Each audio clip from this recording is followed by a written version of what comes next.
easy, baby. I want to say something. Rest easy, baby. Yes, girl. I think everybody come out for my mama. Y'all know she was a soldier. Y'all know she was humble. Y'all know she got her money. Y'all know she took care of her. She was a sweet person, but she wasn't. We finna come out and have a good time. We thank for all the gifts, me and my little sister, my little brothers. All y'all. Journey, you'll be alright. We got you for life.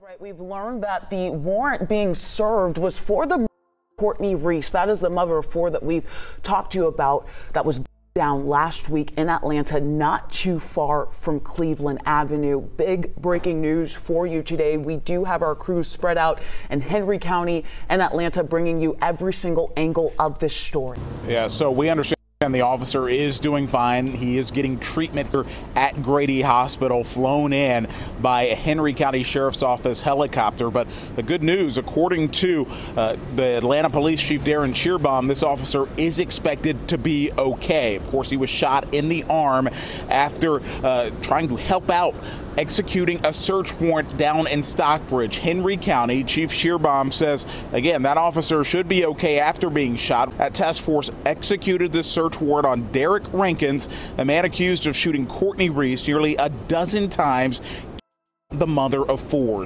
This was one of those individuals that we wanted to get off of the street. We were able to do that successfully. We are so glad, and we are continuing to pray for the Atlanta officer that was wounded in this. Today we will be in Atlanta, Georgia to give an update on a tragic shooting of 32-year-old Courtney Reese Dupree.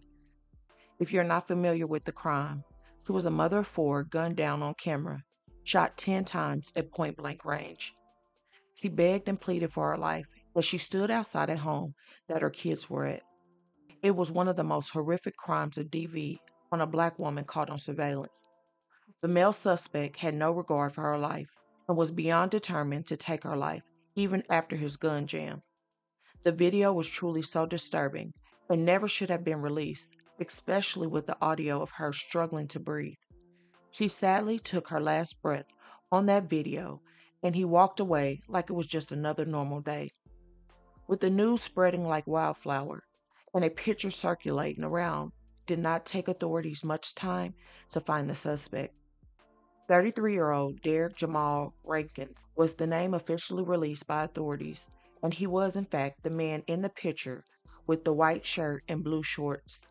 Sadly, Derrick was no stranger to criminal activity, and this was not his first time being a wanted fugitive. Back in 2013, at the age of 22, Derrick was identified as the suspect in a Beaufort home invasion robbery. Two young people, a preteen and a teen, were at home at the time, and their parents were at work. They were not harmed, thank God. However, Derrick fled the scene in a white Buick Century. After authorities received a report of the incident that took place on September 12, 2013, that same afternoon, Gwinnett police spotted the car on I-85 south near Beaver Ruin Road, pursued it until the driver crashed the car in Atlanta and fled on foot. Most of the items that were taken in that robbery were found in the car. However, he did get away, and it does not say when they finally caught up with him. So for many years now, he has been on a path of destruction, it appears, and the way he took Courtney's life so easily, I would not be surprised if he had more bodies. Well, on August 27, 2024, just 1 week after the heinous crime on Courtney, Derrick was found, and he decided not to lay down easy. The U.S. Marshals Southeast Regional Fugitive Task Force was trying to serve a warrant on 33-year-old Derrick Rankins in the Swan Lake subdivision in Stockbridge. While executing the warrant, the suspect opened fire on law enforcement, who also returned fire. During the shootout, one task force police officer with the Atlanta Police Department for 18 years was hit in the arm. At some point during the exchange of fire, Derrick was unalived. However, it is not clear if he took his own life or if it was a bullet from law enforcement that took him down. Nonetheless, Derrick took the cowardly way out for even shooting at law enforcement, knowing that it will most likely end up in his demise. This arrest attempt promoted a heavy law enforcement presence in Stockbridge, which included Henry County Police, the Clay County Sheriff's Office, and the Fulton County Sheriff's Office, among others, totaling 75 police cruisers.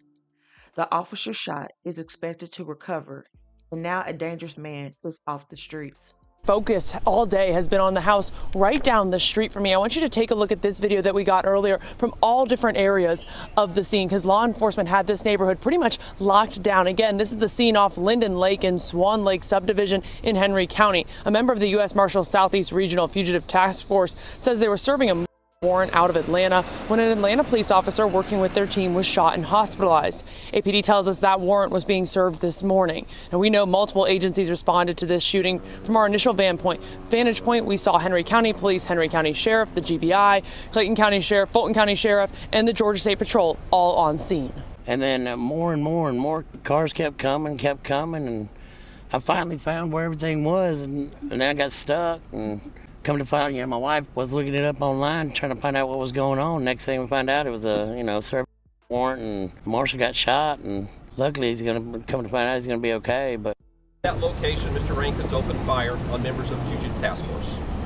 During that exchange of gunfire, a member of this department, an 18-year veteran assigned to our fugitive unit, was injured.